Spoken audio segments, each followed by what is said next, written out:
أشهد أن لا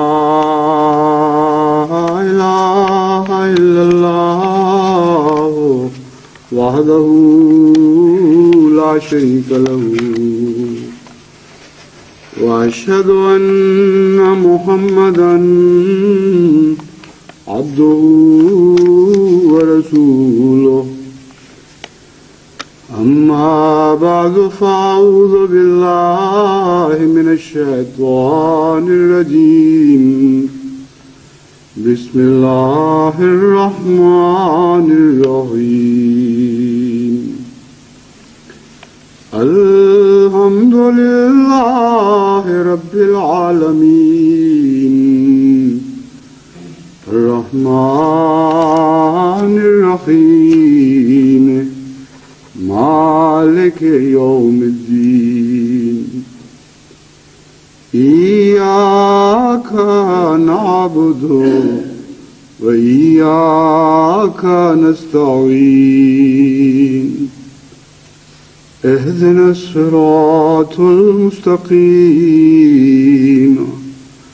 صراط الذين أنعمت عليهم غير المغضوب عليهم ولا الضالين.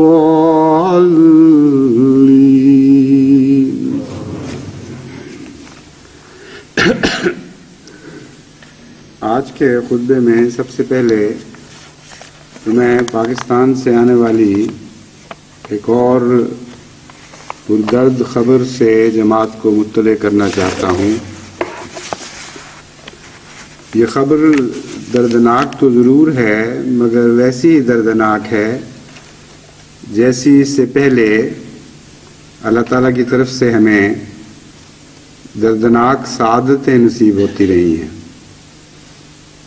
دردناک اس پہلو سے کہ واقعتاً جب راہ مولا میں محض اللہ کی محبت کی خاطر کسی کی شہادت کی خبر سنی جاتی ہے تو ایک طبی سچا رد عمل یہ ہوتا ہے کہ دل کو دکھ پہنچتا ہے، لیکن ایسا دکھ نہیں جس کے ساتھ شکوے وابستہ ہوں، ایسا دکھ نہیں جس کے ساتھ واویلے کا تعلق ہوتا ہے اور انسان سٹپٹا کر جو منہ میں آئے بکنا شروع کر دیتا ہے یا کوستا ہے یا زمانے کو گالیاں دیتا ہے یا تقدیر کو برا بھلا کہتا ہے.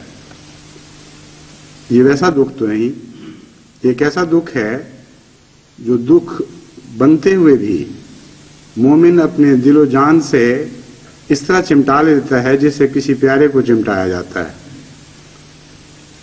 ہر شہادت کا دکھ سعادت بھی ہوتا ہے. دکھ کا پہلو تو رفتہ رفتہ ختم ہو جاتا ہے لیکن سعادت کا پہلو زندہ رہتا ہے اور باقی رہتا ہے اور ہمیشہ ہمیش کے لیے اس کی آن بان اور چمک میں اضافہ ہوتا چلا جاتا ہے.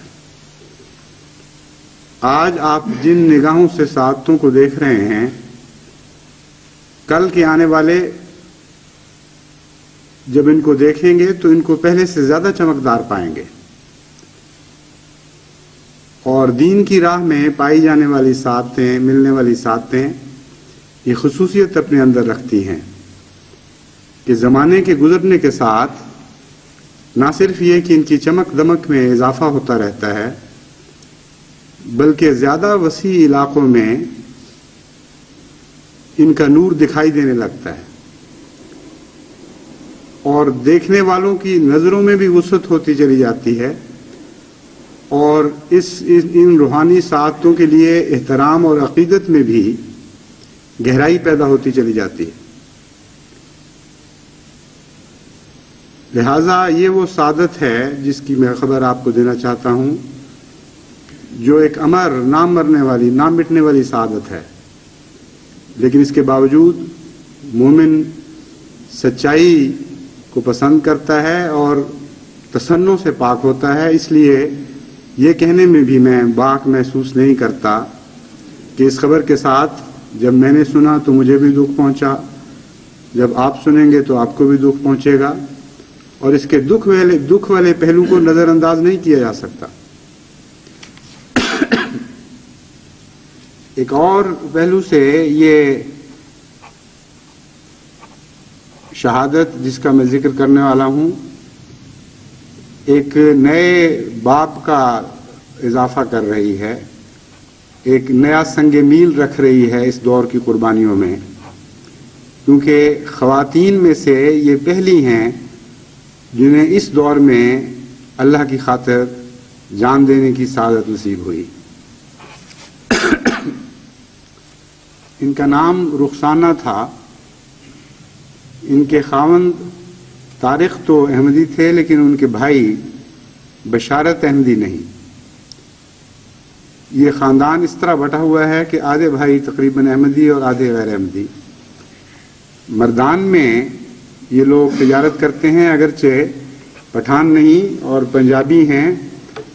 سیالکوٹ سے تعلق رکھنے والا خاندان ہے جو سرگودے میں بھی آباد ہے، اور گویا دونوں ضلعوں کا واسطہ ہے اس خاندان سے، یعنی دونوں ضلعوں کے ساتھ اس خاندان کا تعلق قائم ہے۔ لڑکی کے والد مرزا خان صاحب سیٹلائٹ ٹاؤن سرگودا میں ان دنوں رہائش پذیر ہیں۔ ان کا بھائی طارق جو احمدی ہیں اور مخلص احمدی ہیں، ان کا بھائی بشارت علماء کی بد کلامی کے نتیجے میں دن بدن زیادہ بدگو ہوتا چلا گیا، اور اخلاقی جرت کا یہ حال تھا کہ بھائی کے سامنے تو زبان نہیں کھول سکتا تھا، لیکن اپنی مظلومہ بھابھی کے سامنے دل کھول کر دل کا غبار نکالتا تھا۔ حضرت مسیح موعود علیہ الصلوۃ والسلام کو گالیاں دیتا تھا اور ہر قسم کی بد کلامی سے کام لیتا تھا۔ اور مردانگی کا عالم یہ ہے کہ بھائی کو تو عبادت سے نہیں روک سکتا تھا، لیکن اس مظلوم عورت کو قتل کی دھمکیاں دیتا تھا کہ اگر تم احمدی مسجد میں جا کر نمازیں پڑھو گی تو میں تمہیں قتل کر دوں گا۔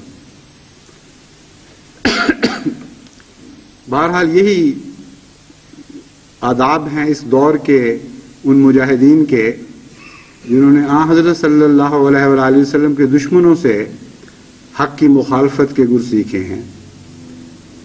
وہ سارا بنیادی کردار دہرایا جا رہا ہے۔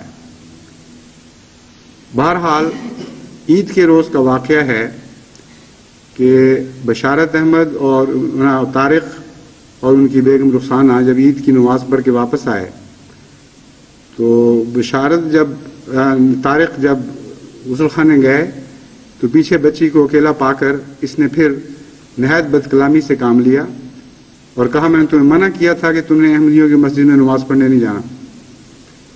اس نے کہا تم کون ہوتے ہو مجھے منع کرنے والے؟ عبادت کا معاملہ ہے، میں مذہب کے معاملے میں آزاد ہوں، جو چاہو کرو، میں بہرحال اپنے اس مذہبی حق کو اپنے ہاتھ سے نہیں چھوڑوں گی۔ جہاں جی چاہے گا نماز پڑھوں گی، جہاں چاہوں گی عبادت کروں گی، تمہیں میرے معاملات میں دخل دینے کا کوئی حق نہیں۔ چنانچہ اس پر اس نے پستول نکال کر وہیں فائر کیے، 2 گولیاں تو سینہ چھید کر نکل گئیں اور ایک ٹانگ پہ لگی۔ بہرحال تھوڑی دیر کے اندر ہی بچی نے دم توڑ دیا۔ خاوند جب باہر آئے تو وہ یہ نظارہ دیکھ کر بے ہوش ہو گئے اور 2 دن تک بے ہوش رہے۔ چونکہ ان کی والدہ غیر احمدی ہے اور آدھے بھائی غیر احمدی ہیں، اس لیے انہوں نے پولیس میں خاندانی ناچاکی کا معاملہ، خاندانی اندرونی معاملہ درج اس طرح کرایا کہ کسی کو پکڑ نہ ہو سکے، اور کہا یہ کہ گویا یہ کھیل رہے تھے پستول سے اور اتفاق سے چل گیا۔ لیکن ساتھ ہی بشارت آزاد علاقے میں روپوش ہو گیا۔ جب مرزا خان صاحب کو اطلاع ملی تو انہوں نے پولیس کو تاریں دیں، اور ابھی تک یہ معاملہ لٹکا ہوا ہے، کسی کروٹ بیٹھا نہیں۔ انہوں نے تاریں دیں اور یہ ذکر کیا کہ میرے پاس بچی کے خطوط موجود ہیں جس میں بچی نے لکھا ہے کہ مجھے شدید روحانی اذیت دے رہا ہے یہ شخص، اور سخت گندی گالیاں دے رہا ہے سلسلے کے بزرگوں کو، اور قتل کی دھمکیاں دے رہا ہے۔ اس کے بعد اس کا کیا جواز ہے کہ اس مقدمے کو ایک اتفاقی حادثے کے طور پر درج کیا جائے؟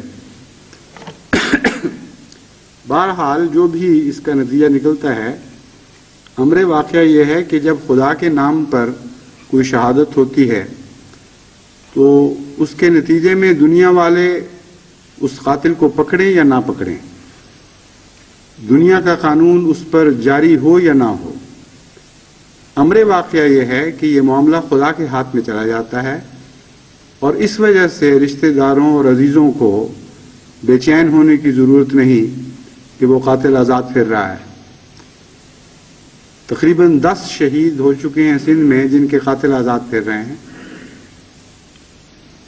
جب حکومت شامل ہو قتل میں، جب حکومت کی پوری سرپرستی حاصل ہو اور حوصلہ افزائی ہو رہی ہو جرائم کی، اس وقت یہ توقع رکھنا کہ قاتل پکڑے جائیں گے یا پکڑے جائیں گے تو پھر ان کا انصاف کے مطابق ان کو سزا دی جائے گی، یہ ویسے ہی غلط بات ہے۔ اللہ تعالیٰ کا جو قانون ہے وہ بہرحال چلتا ہے، اور اس کو چلنے سے کوئی دنیا کی طاقت روکا نہیں کرتی۔ اس لیے ان معاملات میں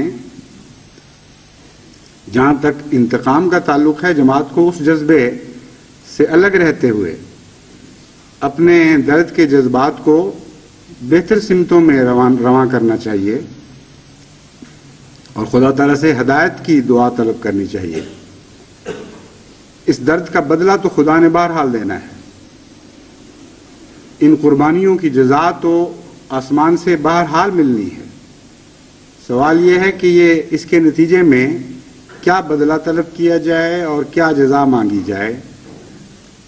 جہاں تک حضرت اقدس محمد مصطفیٰ صلی اللہ علیہ وآلہ وسلم کے اسوہ حسنہ کا تعلق ہے، ہمارے لیے یہ بات ہمیشہ کے لیے کھل چکی ہے کہ آن حضرت صلی اللہ علیہ وآلہ وسلم نے اپنے اور اپنے ساتھیوں پر ہونے والے مظالم کے نتیجے میں اللہ تعالیٰ سے قوم کے لیے ہدایت کی دعا مانگی۔ اس لیے اس ظلم کے نتیجے میں بھی میں جماعت کو یہی نصیحت کروں گا کہ وہ قوم کے لیے ہدایت کی دعا کریں۔ ظالموں کو اگر ہدایت نصیب ہو جائے تو اس سے بہتر جزا اور کوئی نہیں ہو سکتی۔ امر واقعہ یہ ہے کہ ہدایت سے بہتر جزا نہ اس دنیا میں مل سکتی ہے نہ اس دنیا میں نصیب ہو سکتی ہے۔ کوئی انتقام اس طرح دل کو ٹھنڈا نہیں کر سکتا جس طرح یہ نظارہ کہ وہ لوگ جو ظالم تھے ان کے سر شرم سے جھکے ہوئے ہیں اور ان کو نظریں ملاتے ہوئے حیا آتی ہے، اور وہ جانتے ہیں کہ وہ ظالم تھے، اور اندر ہی اندر ایک اندرونی آگ میں ہر وقت جلتے رہتے ہیں کہ ہم سے کیا غلطیاں سرزد ہوئیں۔ مجھے یاد ہے ایک دفعہ شیخ پورے سے ایک وفد حضرت خلیفۃ المسیح ثالث کی خدمت میں آیا۔ ایک نوجوان نے تازہ بیعت کی تھی اور اسے بہت شوق تھا کہ میں خلیفۃ المسیح سے ملوں۔ ملاقات کے وقت اس کی نظریں جھک گئیں اور مسلسل آنسوؤں کی موسلادھار بارش تھی جو آنکھوں سے برس رہی تھی۔ ایک لمحہ کے لیے بھی وہ رکا نہیں، مسلسل روتا رہا۔ باہر نکل کر ضلع کے امیر صاحب اور دوسروں نے کہا کہ میاں تم اچھا شوق کا اظہار کیا کرتے تھے، پیچھے پڑے ہوئے تھے کہ مجھے بھی لے کے جاؤ، میں نے بھی ملاقات کرنی ہے، تمہیں ہوا کیا؟ تم نے تو آنکھ اٹھا کر دیکھا بھی نہیں۔ تو اس نے اس کا جواب یہ دیا کہ 74 میں جو احمدیوں پر مظالم کیے جا رہے تھے، میں اس گروہ کا سرغنہ تھا جو مظالم میں پیش تھا۔ مسجدیں جلانے میں، احمدیوں کو دودھ کوب کرنے اور مارنے کوٹنے میں، ان کے گھر جلانے میں، ان کو شہید کرنے میں جو لوگ بھی شامل تھے میں ان میں پیش تھا۔ جب میں یہاں حاضر ہوا تو جرائم فلم کی طرح میری آنکھوں کے سامنے گھومنے لگے، اور اس قدر میں مغلوب ہو گیا احساس ندامت سے کہ سوائے آنسو بہانے کے میرے پاس کچھ بھی باقی نہیں تھا۔ میں اس لائق نہیں سمجھتا تھا کہ ان آنکھوں سے جو کبھی نفرت اور غصے سے دیکھا کرتی تھی احمدیوں کو، احمدیوں کے امام کو، انہی آنکھوں سے دیکھوں۔ یہ کیفیت تھی اس کی، اور یہی وہ کیفیت ہے جس کا قرآن کریم ذکر فرماتا ہے، فَإِذَا الَّذِي بَيْنَكَ وَبَيْنَهُ عَدَاوَةٌ كَأَنَّهُ وَلِيٌّ حَمِيمٌ۔ تم ہر بدی کو حسن سے تبدیل کرتے رہو، ہر ظلم کی جزا نیکی سے دو۔ تم کیا دیکھو گے؟ تم یہ دیکھو گے کہ وہ لوگ جو تمہارے خون کے پیاسے ہیں ایسے تمہارے دوست بن جائیں گے کہ تم پر جان چھڑکنے لگیں گے، فدا ہونے لگیں گے۔ بس کہاں یہ انتقام اور کہاں وہ انتقام کہ کسی ظالم کو دنیا کی سزا مل جائے اور قصہ ختم ہو.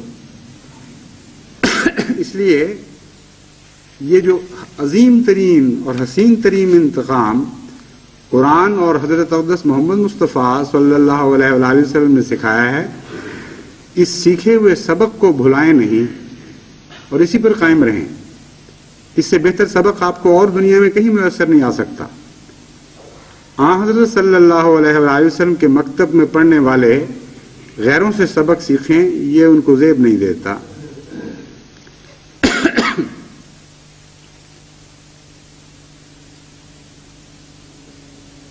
جہاں تک اس سعادت کا تعلق ہے، یہ خاتون تو عظیم سعادت پا گئیں. دوسری خواتین کے متعلق، احمدی خواتین کے متعلق میں ایک بات کی وضاحت کرنا چاہتا ہوں. بڑی کثرت سے مجھے ہر شہادت کے بعد ایسے خطوط ملتے ہیں جس میں احمدی خواتین اس خواہش کی اظہار کرتی ہیں اور مجھے دعا کے لیے لکھتی ہیں کہ دعا کریں اللہ تعالی ہمیں بھی شہادت نصیب کرے. اور بعض بچیوں کے اتنے تڑپ کے خط ہوتے ہیں، اس قدر بے قرار کہ یوں معلوم ہوتا ہے ان کو زندگی سے نفرت ہو گئی. ایک ایک لمحہ ان پر بوجھ بن کے گزر رہا ہوتا ہے. ان بچیوں کو بھی اور ان عورتوں کو بھی جنہوں نے اس قسم کے خطوط لکھے، یا دل میں تمنا تو پیدا ہوتی ہے لیکن خطوط نہیں لکھ سکی، ان کو میں بتانا چاہتا ہوں کہ احمدی مستورات قربانیوں میں ہرگز اپنے مردوں سے پیچھے نہیں ہیں.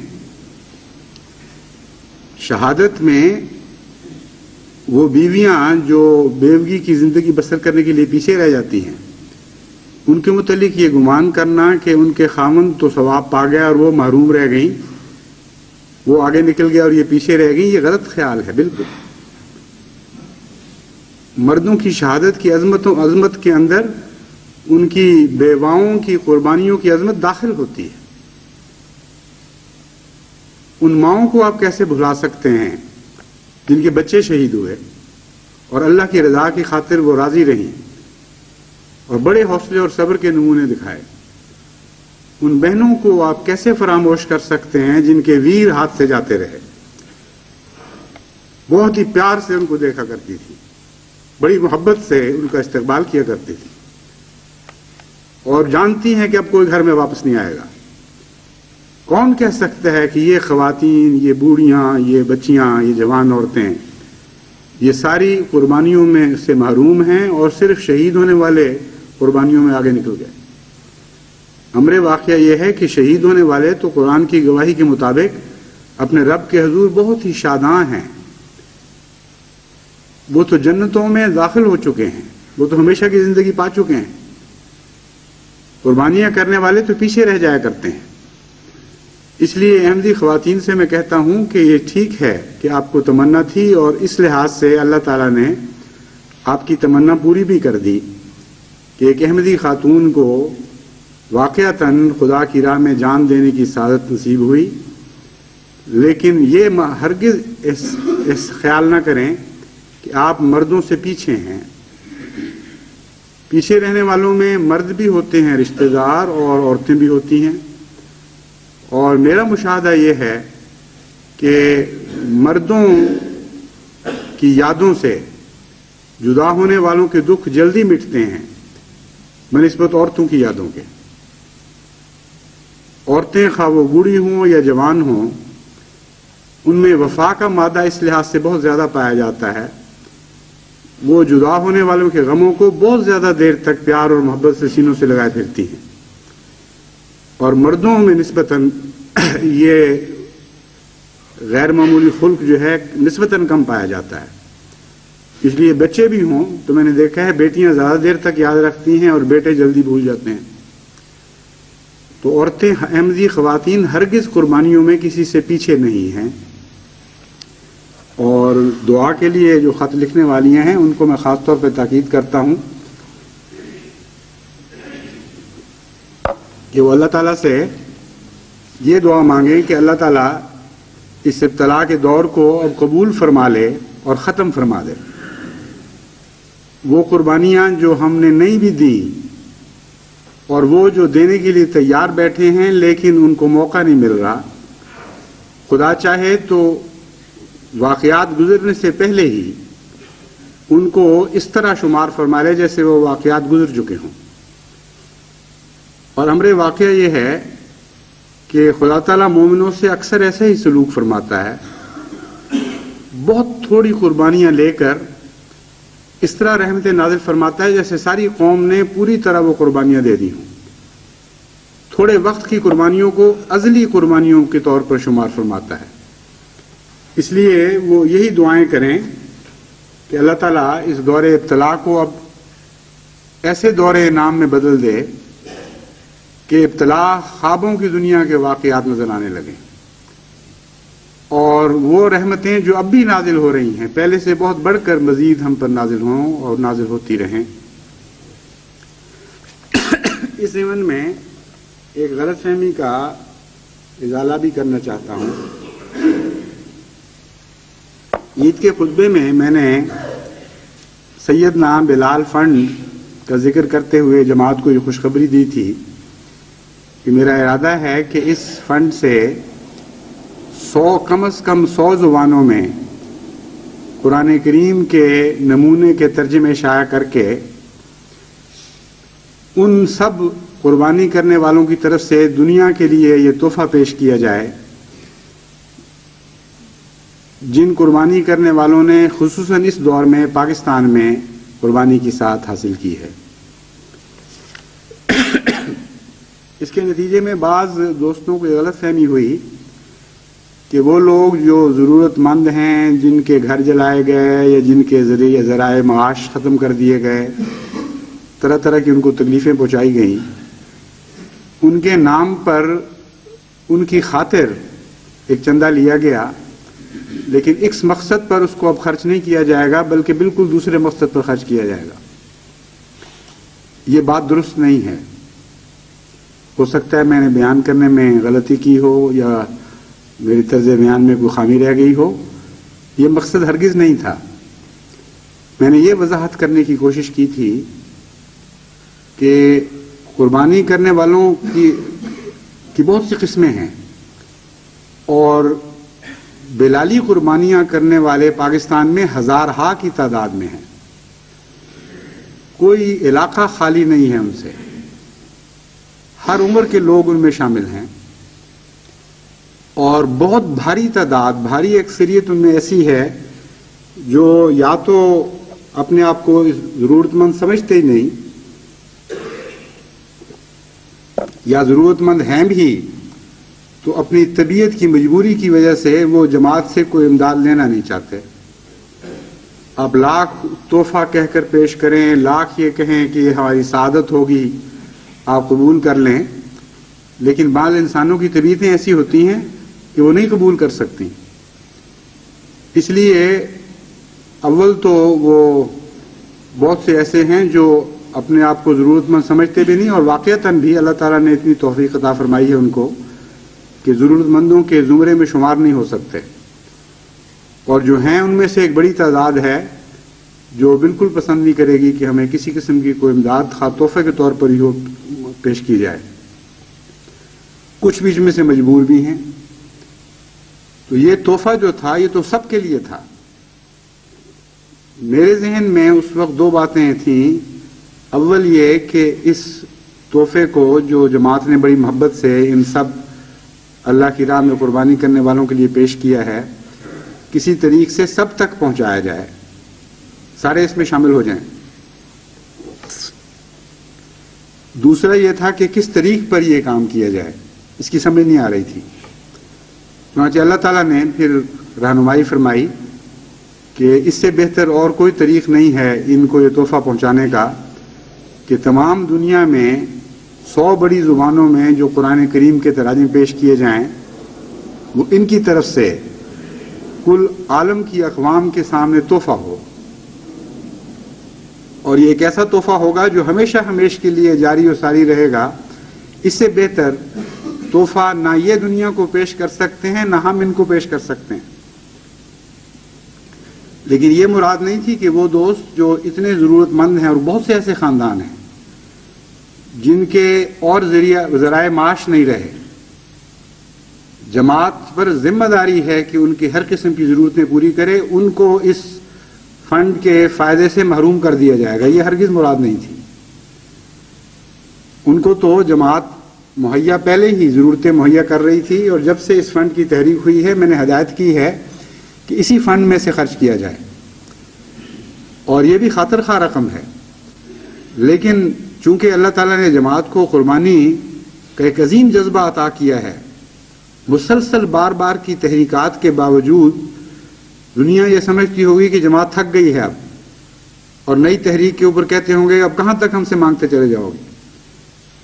مگر میں جانتا ہوں کہ کس طرح جماعت حیرت انگیز طور پر بظاہر خالی جیبوں میں سے اور پھر نکالتی چلی جاتی ہے، وہ اپنی جیبیں خالی کرتی چلی جاتی ہے، اور اللہ تعالیٰ جیبیں بھرنے کے سامان مہیا پیدا کرتا چلا جا رہا ہے۔ چنانچہ بلال فنڈ میں بھی اتنی رقم ابھی تک پیش ہو چکی ہے کہ موجودہ ضروریات سے وہ کہیں زیادہ ہے۔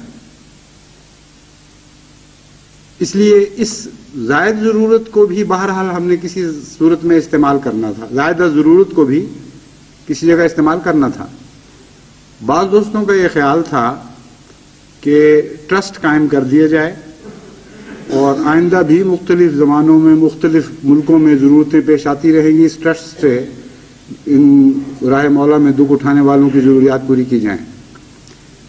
اور وقتی طور پر میں بھی اس تجویز سے متاثر ہوا اور دماغ میں یہ خیال آیا، بلکہ ربوہ میں نے ہدایت بھی دے دی، لیکن اس کے باوجود اس معاملے میں طبیعت میں بہت بے چینی پیدا ہوئی، اور طبیعت نے اس تجویز کے خلاف سخت رد عمل دکھایا۔ غالب تو کہتا ہے کہ کل کے لیے کر آج نہ خست شراب میں، یہ سوء ظن ہے ساقی ایک اوثر کے باب میں۔ تو ہم جو حقیقت میں دین کی معرفت کو سمجھنے والے ہیں، ہم کیسے یہ کر سکتے ہیں کہ آنے والے کل کے مخلصین کے حق میں یہ بدظنیاں کریں کہ جب اس زمانے میں ضرورتیں پیدا ہوں گی تو وہ ان کو پورا نہیں کر سکیں گے، ہمارے ٹرسٹ ہی ہیں جو ان کے کام آئیں گے، اور گویا خدا تعالیٰ ان ٹرسٹوں کے ذریعے ان ضرورتوں کو پورا کرے گا، اور جس طرح جماعت کو خدا تعالیٰ بے ساختہ آج توفیق عطا فرما رہا ہے، کل کی مخلصین کو یہ توفیق نہیں عطا فرمائے گا۔ یہ تو بہت بڑی بدظنی ہے اور بہت بڑی محرومی ہے۔ امر واقعہ یہ ہے کہ اگر ایسے واقعات دوبارہ بڑی سطح پر کہیں پیدا ہوں تو ناممکن ہے کہ جماعت کے دل ٹھنڈے ہو جائیں اس بنا پر کہ کسی ٹرسٹ کے ذریعے اللہ کی راہ میں دکھ اٹھانے والوں کی ضرورتیں پوری ہو رہی ہیں۔ جب تک محبت کے ساتھ، قربانی کی روح کے ساتھ خود شامل نہیں ہوں گے، جب تک ان کو یہ توفیق نہ ملے کہ انہوں نے حصہ لیا ہے اس میں، اس وقت تک ان کے جذبہ ایمان اور جذبہ خلوص کو تسکین مل ہی نہیں سکتی۔ تو ٹرسٹ سے دل اتر گیا فوری طور پر، اور میں نے وہاں بھی ہدایت کر دی کہ اس ٹرسٹ کو خیال چھوڑ دیں، جو رقم آتی ہے اللہ کی راہ میں خرچ کریں، اور اللہ نے پہلے ضرورتیں پوری کی تھیں، آئندہ بھی کرتا رہے گا، آئندہ کی مخلصین پر بھی بدظنی نہ کی جائے۔ یہ رقم ختم ہوگی تو خدا اور مہیا فرما دے گا، اس لیے ٹرسٹ کے خیال کو چھوڑ دیں۔ اور ان سب باتوں کے باوجود ایک بڑی رقم ان ضرورتوں کو جو چند سال تک پیش نظر رکھی تھی میں نے، ایک بڑی رقم ان ضرورتوں سے بچ جاتی تھی۔ یہ وہ بچی ہوئی رقم تھی جس کے متعلق خیال تھا کہ اسے کس طرح اس مقصد میں خرچ کیا جائے، اور کس طریق پر خرچ کیا جائے کہ سب قربانی کرنے والوں کو کسی نہ کسی رنگ میں جماعت کا یہ محبت بھرا تحفہ پہنچ جائے۔ تو اس وضاحت کے بعد امید ہے اگر کسی کے دل میں کوئی وہم، کوئی غلط خیال پیدا ہو رہا تھا تو وہ ختم ہو جائے گا ہمیشہ کے لیے۔ امر واقعہ یہ ہے کہ قربانی کا یہ دور بہت ہی وسیع ہے۔ وقتی طور پر ہماری نظریں کسی خاص قربانی کے حصے کی طرف پر مرکوز ہو جاتی رہی ہیں، لیکن جس طرح لائم لائٹ بدلتی ہے، روشنی کے توجہ کا مرکز پھرتا رہتا ہے، اسی طرح خدا تعالیٰ پاکستان میں قربانیوں کے کہ دائرے بدلتا چلا جا رہا ہے. کبھی ایک دائرے میں قربانی کی توفیق مل رہی ہے، پھر وہاں سے روشنی، اللہ تعالیٰ کی تقدیر کی روشنی ہٹتی ہے اور کسی اور جگہ فوکس کر دیتی ہے. پھر وہاں بکثرت جماعت کو قربانیوں کی توفیق ملتی ہے. پھر وہاں سے وہ روشنی کسی اور سعادت مند جگہ کو عطا ہوتی ہے اور وہاں لوگ قربانیوں سے برکتیں حاصل کرتے ہیں. تو ایک بہت ہی وسیع کہانی ہے، اور گزشتہ 2-3 سال کے اندر پاکستان کا کوئی حصہ ایسا نہیں رہا جہاں اللہ تعالیٰ نے بڑے پیمانے پر جماعت کو خدمت اور قربانی کی توفیق عطا نہ فرمائی ہو. سندھ میں دیکھیے، تھرپارکر کے علاقے میں کنڈری کی گلیوں میں کس طرح نوجوان ذلیل کیے گئے، بظاہر گلیوں میں گھسیٹے گئے، بے ہوش ہو کے گرے، وہاں مار کھا کھا کے جیلیں بھر دی گئی ان سے. عمر کوٹ کی جیل بھری گئی، وہاں جگہ ختم ہو گئی تو مٹھی کی جیل میں پہنچایا گیا. میرپور خاص میں قیدی منتقل کیے گئے. ایک بڑے وسیع پیمانے پر وہاں قربانی دی گئی. اب ان سب کو آپ کا یہ محبت بھرا تحفہ کیسے پہنچایا جاتا؟ اس ذریعے سے اللہ تعالیٰ نے توفیق عطا فرمائی کہ ان سب کو خدا تعالیٰ کی اس تقدیر نے آپ کا یہ تحفہ پہنچا دیا، اور ہمیشہ ہمیشہ کے لیے ان کی طرف سے اقوام عالم کو قرآن کریم کا تحفہ ملتا رہے گا. پھر کراچی ہے، نہ صرف یہ کہ کراچی نے باہر جا کر اس عظیم شان دور میں بہت ہی غیر معمولی خدمت کی توفیق پائی، بلکہ کراچی میں بھی بکثرت نوجوان ہیں جنہوں نے قید و بند کی صعوبتیں محض اس وجہ سے برداشت کی کہ کلمہ طیبہ سے ان کو محبت تھی، اور اس محبت سے کسی قیمت پر بھی الگ ہونے کے لیے تیار نہیں تھے. سکھر میں جو واقعات ہوئے، سکھر کی جیلوں میں جو واقعات ہوئے، ان سے آپ واقف ہیں. آج بھی ہمارے 2 نوجوان احمدی مخلصین یہاں موجود ہیں جنہوں نے نہایت ہی خوفناک اذیتیں کلمے کی محبت کی وجہ سے سکھر کی جیلوں میں برداشت کی ہیں، یا پولیس کی حوالات میں تکلیفیں برداشت کی ہیں. غیر معمولی طور پر اللہ تعالیٰ انہیں حوصلے بخشتا رہا، صبر عطا فرماتا رہا، اور سکھر کی گلیوں میں بار بار احمدی مخلصین کا خون بہایا گیا ہے. یہ سب لوگ، ان سے تعلق رکھنے والے سارے لوگ اس بات کے حقدار تھے کہ جماعت ان کو ایک محبت بھرا پرخلوص تحفہ پہنچاتی، اور اس ذریعے سے یہ ان کو تحفہ خدا تعالیٰ نے پہنچا دیا. پھر نواب شاہ ہے، حیدرآباد ہے، خیرپور ہے. ایک کے بعد دوسرے ضلع کی طرف نگاہ کریں، کسی نہ کسی رنگ میں اللہ تعالیٰ نے ہر ضلع کو قربانیوں کی توفیق بخشی ہے، اور ہر جگہ جماعت بڑے ہی صبر کے ساتھ اور استقلال کے ساتھ اور جواں مردی کے ساتھ قربانیاں پیش کرتی چلی جا رہی ہے. پھر یہ جنوب سے چلنے والی ہوا شمال میں داخل ہوئی، اور کبھی ایسا ہوا کہ شمال سے چلی اور جنوب کی طرف چل پڑی. تو یہ رخ قربانیوں کی ہواؤں کا اسی طرح جاری رہا ہے بڑے لمبے عرصے تک. لاہور کی جماعت کو اسی طرح قربانیوں کی توفیق ملی. ساہیوال کے معاملات تو آپ کو ازبر ہو چکے ہیں، ساہیوال کے واقعات تو آپ کو ازبر ہو چکے ہیں، اور کس طرح کثرت کے ساتھ اکاڑے میں بھی اور ساہیوال میں بھی اور ملتان میں بھی اور رحیم یار خان میں بھی اور بہاولپور میں بھی اور بہاول نگر میں بھی اور ڈیرہ غازی خان میں بھی، راولپنڈی میں، اٹک میں، گجرات میں، گوجرانوالے میں، سرگودے میں، جھنگ میں، سیالکوٹ میں، لاہور کے علاوہ قصور میں، یہ سارے اضلاع کوئی ان پر نظر ڈال کے دیکھیں، کوئی ایک بھی ضلع ایسا نہیں جہاں جماعت کو اللہ تعالیٰ نے غیر معمولی طور پر کلمہ طیبہ کی محبت میں قربانیوں کی توفیق نہ عطا فرمائی ہو.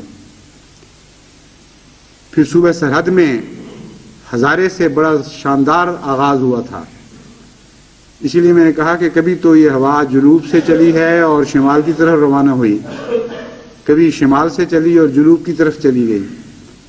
ہزارہ بھی شمالی علاقوں کا ایک حصہ ہے، اور صوبہ سرحد میں ہزارے کی جماعت کو اور ایبٹ آباد کی جماعت کو بہت ہی شاندار، بہت ہی عظیم الشان تاریخی قربانیوں کی توفیق عطا ہو چکی ہے۔ پھر بلوچستان رہتا تھا، کوئٹے میں جو واقعات گزر گئے ہیں ان سے معلوم ہوتا ہے کہ اللہ تعالیٰ کی تقدیر نے یہ فیصلہ کیا کہ بلوچستان کی جماعتیں کیوں اس سعادت سے محروم رہیں۔ چنانچہ کوئٹے میں بھی جماعت کو جس شان کے ساتھ، جس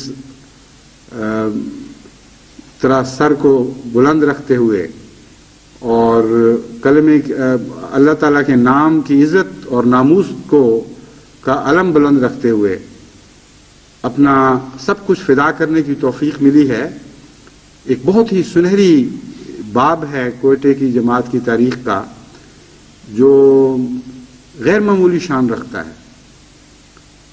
جہاں تک میرا علم ہے، کوئٹے کی جماعت کو اس سے پہلے بحیثیت جماعت اس طرح اجتماعی قربانی کی کبھی توفیق نہیں ملی تھی۔ چھوٹے کیا، بڑے کیا، مرد کیا، عورتیں کیا، وہ جن کو تیسری صف کا احمدی خام خواہ ظلم کی راہ سے شمار کیا جاتا تھا، بعض ان میں سے منافق کہلاتے تھے خام خواہ بے وجہ، کچھ کو کہا جاتا تھا کہ ان پہ پورا اعتبار نہیں کرنا، ان میں فلاں رگ پائی جاتی ہے، فلاں رگ پائی جاتی ہے۔ جب ابتلا کا وقت آیا تو ایک چٹان کی طرح، ایک بنیان مرصوص کی طرح ایک جان ہو کر ان سب نے قربانیاں دی ہیں، اور ایک لمحہ کے لیے بھی جماعت کی عزت اور ناموس کا سر جھکنے نہیں دیا، کلمے کی محبت کے علم کو بلند رکھا ہے، اور کوڑی کی بھی پرواہ نہیں ہے کہ ان کے سر پر کیا گزر جاتی ہے۔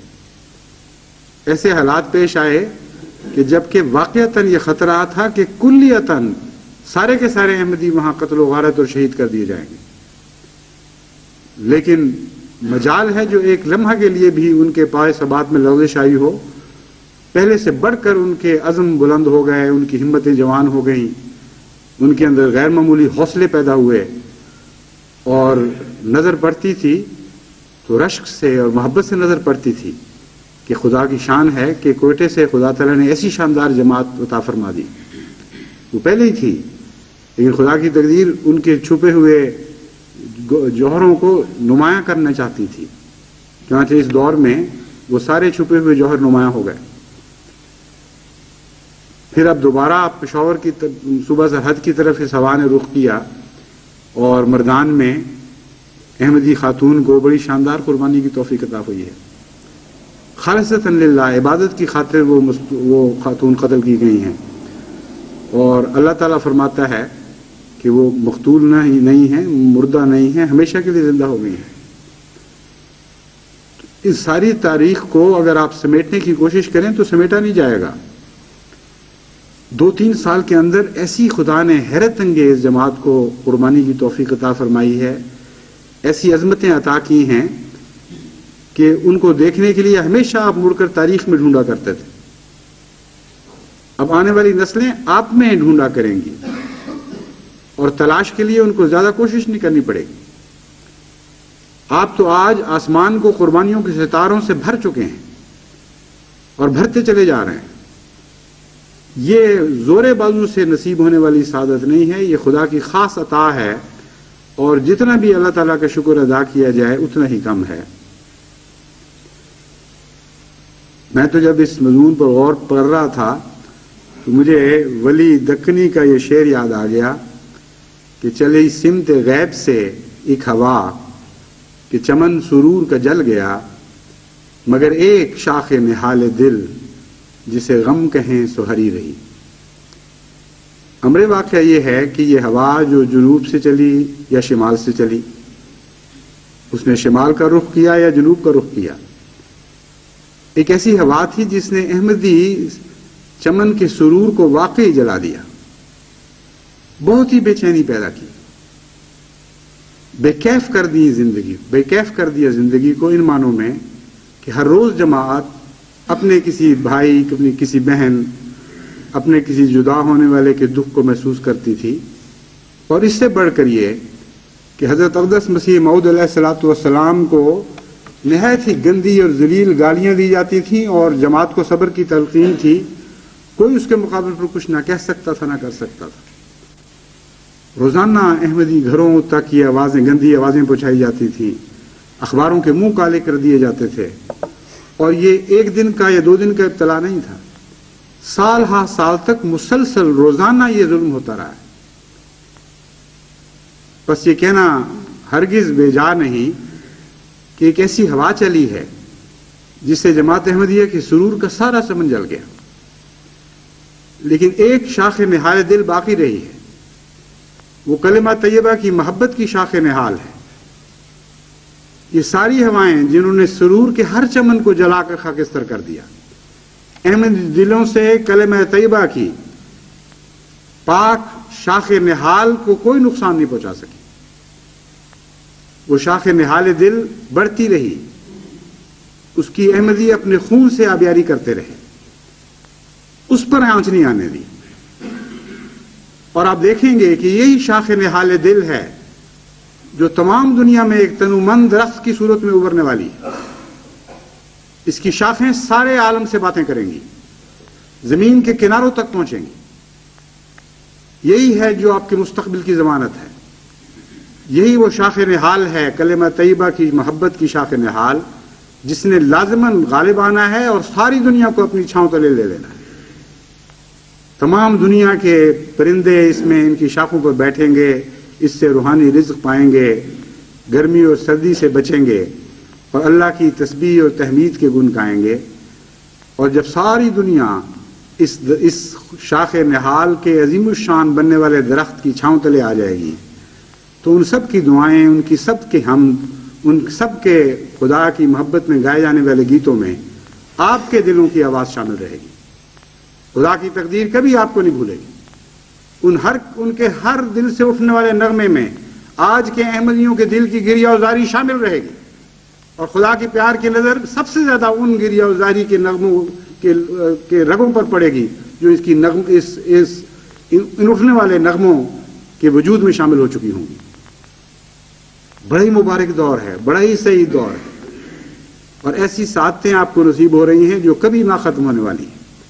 اس لیے ایک لمحہ کے لیے بھی حوصلہ نہیں ہارنا۔ یہ نہیں کہ میں کسی تھکاوٹ کے آثار دیکھ رہا ہوں، میں تو دن بدن پہلے سے زیادہ مضبوط تر ہونے والے عزم کو دیکھتا چلا جا رہا ہوں۔ میں جانتا ہوں کہ جماعت میں ایک حیرت انگیز انقلابی تبدیلی پیدا ہو رہی ہے، نئی مضبوطی پیدا ہو رہی ہے، نئی توانائی آ رہی ہے، لیکن اس کے باوجود میرا کام ہے کہ وقتاً فوقتاً آپ کو پھر بھی یہ یاد دلاتا رہوں کہ صبر کے ساتھ اب قائم رہنا ہے اس راہ پر۔ ایک لمحہ کے لیے بھی اپنے پائے ثبات میں لغزش نہیں آنے دینی، اپنے عزم کو سر کو جھکنے نہیں دینا، اپنی ہمتوں کو کوتاہ نہیں ہونے دینا، نہ تھکنا ہے نہ ماندے ہونا ہے۔ جو کچھ دنیا کے بس میں ہے وہ کرتی چلی جائے۔ جماعت احمدیہ اللہ تعالیٰ کے فضل سے شاہراہ اسلام کی ترقی کی راہ پر ہمیشہ آگے ہی بڑھتی چلی جائے گی اور آگے بڑھتی چلی جائے گی۔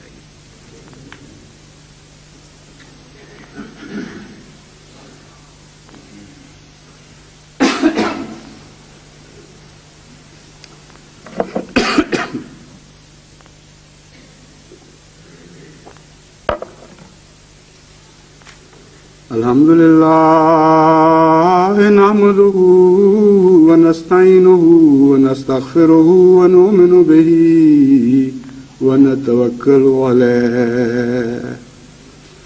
ونعوذ باللہ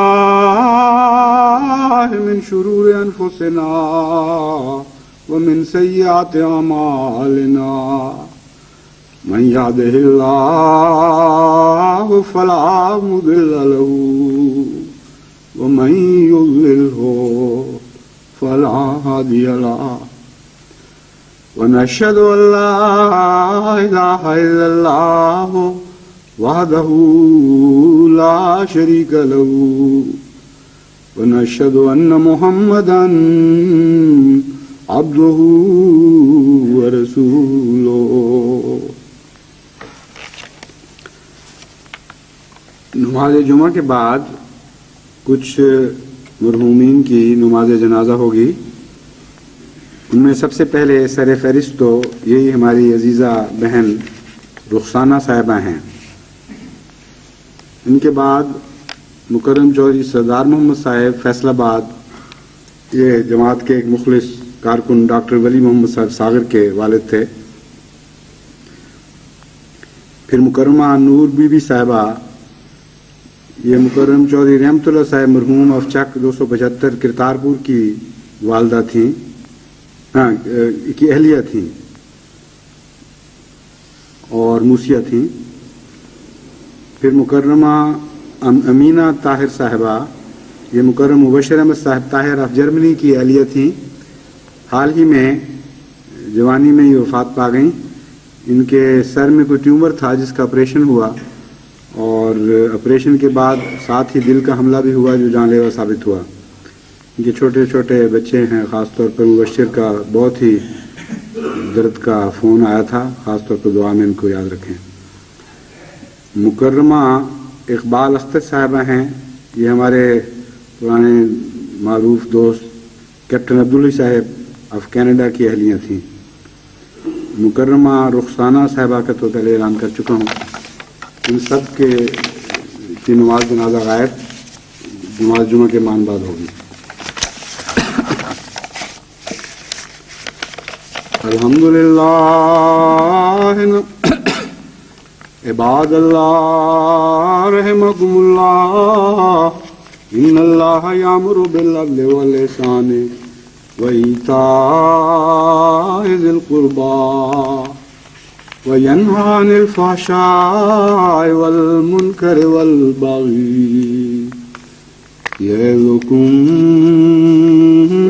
لعلکم تذکرون۔ اذکروا اللہ یذکرکم وادعوہ یستجب لکم ولذکر اللہ اکبر۔